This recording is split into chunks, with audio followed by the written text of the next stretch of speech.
Hoje eu trago essa questão para vocês. Olha, política, religião e futebol não se discute. Por quê? Sabe que sabedoria não é necessariamente afirmar, mas perguntar por quê.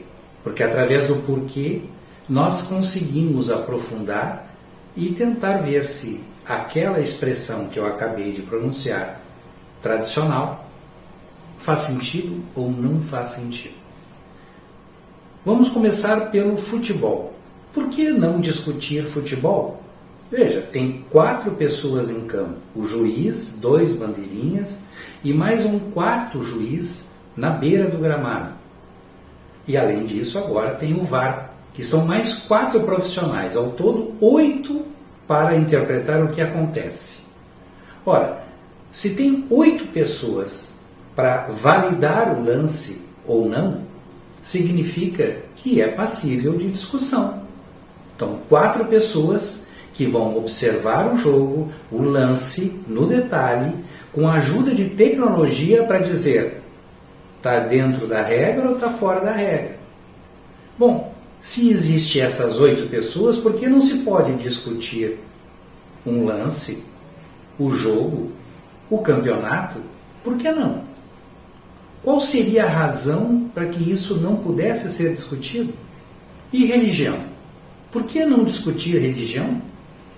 Parece que as pessoas não querem discutir religião porque confundem religião com igreja. A religião ela está mais relacionada a um conjunto de regras e que a pessoa tem fé ou não tem a fé. Acredita ou não acredita. Pode ser que a pessoa tenha fé em elementos que fazem parte da religião e não em toda a religião. Então, a fé não responde necessariamente a critérios palpáveis, comprováveis, mas sim da parte íntima do indivíduo de acreditar, de colocar fé naquilo que possivelmente vai ajudá-lo. Está ligado muito mais à espiritualidade do que à religião. E a igreja? A igreja é uma construção humana que estabelece, então, às vezes um templo, um processo de culto de um jeito ou de outro, com determinadas regras de fazer e não fazer as coisas. Isso são coisas diferentes, distintas. Então, a religião, ela pode ser plenamente discutida, a igreja pode ser plenamente discutida. Então, por que se diz tradicionalmente que religião e futebol não se pode discutir? E a política? Bom, a política é ainda mais complexo.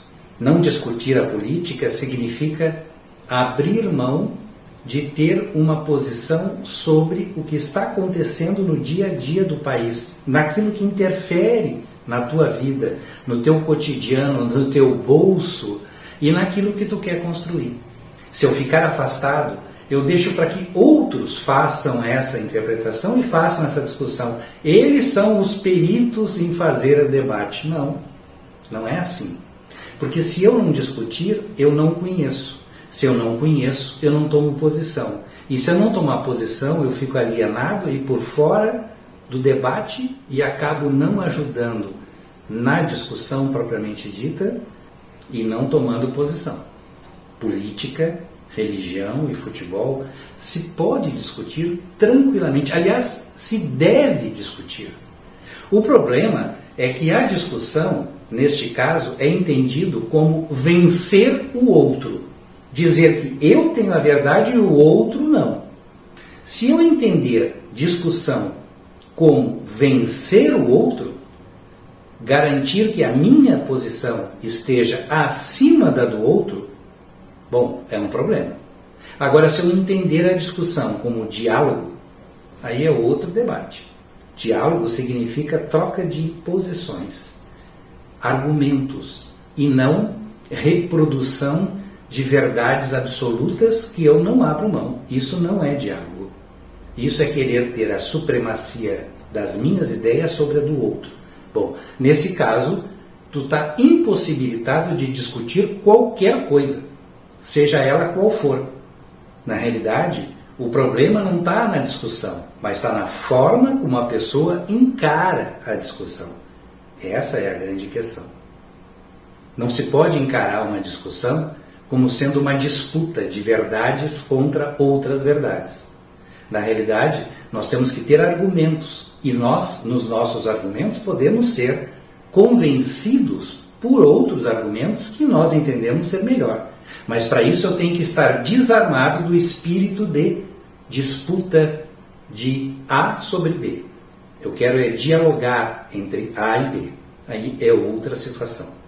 Vem para a nossa comunidade. As verdades e mentiras na política. Vai gostar. Um grande abraço.